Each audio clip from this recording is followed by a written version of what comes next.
আসসালামু আলাইকুম। রান্না করতে আসলে এখন আমার মেজাজ একবারে টন হয়ে থাকে। মানে জিদে আমার ভালো লাগে না কিছু। বলো তো কেন? এই কারণে যে একবারই এখন গ্যাসের অবস্থান কম। মানে গ্যাসের প্রেশার কম কিন্তু আমার প্রেশার এখন হাই।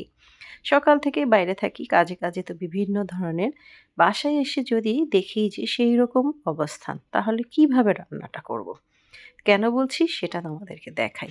একদিকে রুটি বানাবো বলে চুলাতে তেল আর পানি চড়িয়ে দিয়েছি একটু লবণ দিয়ে। ওদিকটায় সাহেবের প্রতিদিনেরই পছন্দ এখন পাউরুটির ডিম টোস্ট। সেটার জন্য তেল চড়িয়ে দিয়েছি কড়াইটা গরম করতে।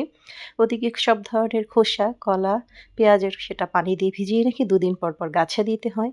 ওদিকে শুকনা যেগুলো থাকে সবজির খোসা, মটরশুঁটির খোসা, যত ধরনের খোসা সেগুলো জমাতে থাকি। সপ্তাহে ১ বার করে গাছে দিই। ওদিকে আবার চা পাতা খাওয়ার পর যে থাকে সেটাকে শুকিয়ে দিতে হয় ৭ দিন পর, পর একবার। মানে নানা ধরনের কাজ। রূপচর্চা, শরীরচর্চা, পেটচর্চা, গাছের চর্চা সবই করতে হয়। আর এতগুলো করে ডিম খোসা জমাচ্ছি ১ মাস পর, পর একবার এগুলোকে ব্লেন্ড করে গুঁড়ো করে তারপর সব গাছে আমি দিই।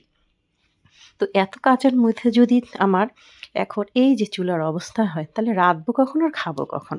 এখন বাজে রাত 8:30। সারাদিন পর বাইরে থেকে এসে ১ কাপ চা খাবো গরম, গরম সেটারও অপেক্ষা নাই। মানে কি করব? এদিকে মাছগুলো ধুয়ে সব প্যাক করে রেখে দিয়েছি। কয়েক টুকরো নিয়েছি যে হালকা করে ভাজবো এবং তারপর আলু, শিম, মটরশুঁটি, টমেটো দিয়ে একটু ঝোল, ঝোল করে রান্না করব। শীতের দিনে এ ধরনের সবজি দিয়ে খেতে কিন্তু মাছ খুব ভালো লাগে। সবসময় ভাজা বা দো পেঁয়াজি কিন্তু ভালো লাগে না। তো যাই হোক এখন সাহেবের নাস্তাটা রেডি করব ওদিকে। আটাও কাই করে ফেলেছি শুকুর আলহামদুলিল্লাহ। বেলুন ফ্রি সব রেডি। কারণ আজকে আমার হেল্পিং হ্যান্ড সকালে আসতো, সে আসেনি। সো সেই কাজটাও আমাকে এখন করতে হবে। তো এভাবে যদি আমার হয় আর কিচেনের দশা দেখলে আমার নিজেরই মাথা ঘুরতেছে। কখন নাস্তা, কখন রান্না, কখন কিচেন কমপ্লিট করে রেস্টে যাব, নামাজ পড়ব, সকালের জন্য আবার রেডি হব। তো যাই হোক তোমাদের সাথেও কি এমন হচ্ছে কিনা আমাকে জানাবে। টিপটিপ চুলার আঁচে আমি এখন এই মাছগুলো ভাজছি। এক চুলাতে আবার পেঁয়াজ কষাতে দিয়েছি। দেখা যাক কখন রান্না শেষ করি। আর সবাই তো বাজার করে মাসের শুরুতে বাজার, মাসেরটা আমরা করি মাসের শেষে।